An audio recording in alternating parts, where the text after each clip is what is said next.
29 मई को दिल्ली एनसीआर समेत कुछ राज्यों में फौरी राहत हुई, लेकिन उसके बाद से फिर से पारा बढ़ने लगा है। और ऐसे में स्थिति इस वक्त बाकी राज्यों में क्या है वो जानने के लिए इस वक्त हम मौसम भवन में हैं और हमारे साथ हैं चरण सिंह जी, जो कि सीनियर साइंटिस्ट हैं। आइए सीधे उनसे बात करते हैं। सर, परिस्थितियां अभी भी अनुकूल दिखाई नहीं पड़ रही है, काफी ज्यादा गर्मी है और लू के थपेड़े अभी भी महसूस हो रहे हैं।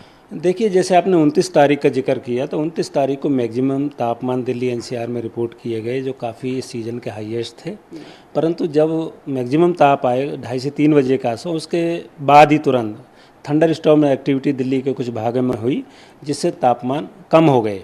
फिर 30 तारीख से फिर तापमान एक बार बढ़ने लगे हैं और कल 30 तारीख को काफ़ी जगह में दिल्ली एनसीआर में हीट वेव मिली। अगर हम आज की बात करते हैं तो आज काफ़ी जगह में हीट वेव और एक दो जगह में सीवियर हीट वेव के फिर से चांस बनने हैं, क्योंकि करीब लगभग 2 बजे तक जो तापमान है कई जगह 45 या 46 के आसपास पहुंच गए हैं। तो आज भी उम्मीद है हमको कि काफ़ी स्थानों में दिल्ली एनसीआर में हीट वेव मिलेगी।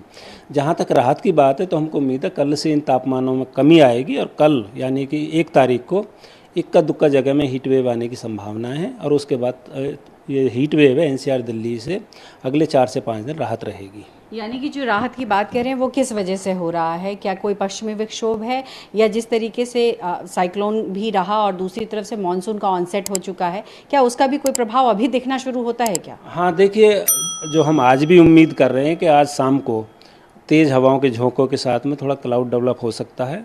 परंतु वैसे जो ज़्यादा चांस हैं वो 1 और 2 और 3 तारीख के बीच में, और बीच बीच में thunder storm activity NCR Delhi में देखने की इक्का दुक्का स्पेल आने की संभावना है। और उसका कारण है कि इधर में धीरे धीरे मॉइस्चर बढ़ रहा है और जो वातावरण है उसमें तापमान और ज़्यादा है। जब ज़्यादा तापमानों में ह्यूमिडिटी बढ़ती है, चाहे वो पूर्वी हवाओं से बढ़े या साउथ वेस्टर्ली से बढ़े, तो उसमें थंडर स्टॉर्म एक्टिविटी की संभावना बन जाती है।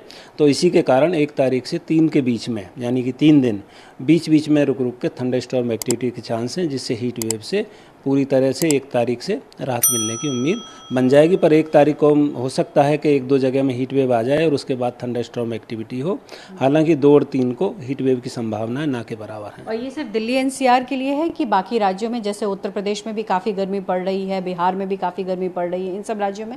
हाँ, देखिए, उत्तर पश्चिम भारत की बात करें तो पंजाब, हरियाणा, यूपी और राजस्थान का कुछ हिस्सा, इन तमाम एरिया में ऐसी स्थिति रहेगी कि 1 तारीख को जो हीट वेव है इसका प्रभाव कुछ एक जगह में रह जाएगा। बाकी काफ़ी एरिया से, खासतौर से यूपी और जो नॉर्थ पंजाब और नॉर्थ हरियाणा है, यहाँ से ना के बराबर हो जाएगा। तो सभी एरियाओं में राहत की मिलने की उम्मीद है। जी, बहुत बहुत शुक्रिया न्यूज़ 24 से बात करने के लिए। तो साफ तौर पर जिस तपती जलती गर्मी से इस वक्त आप परेशान हैं, उसको लेकर राहत की खबर ये है कि मौसम में परिवर्तन होगा और तकरीबन 2 से 3 दिनों तक आपको इस तपती जलती गर्मी से राहत मिलेगी। कैमरा पर्सन राणा अविनाश के साथ पल्लवी झा, दिल्ली न्यूज़ 24।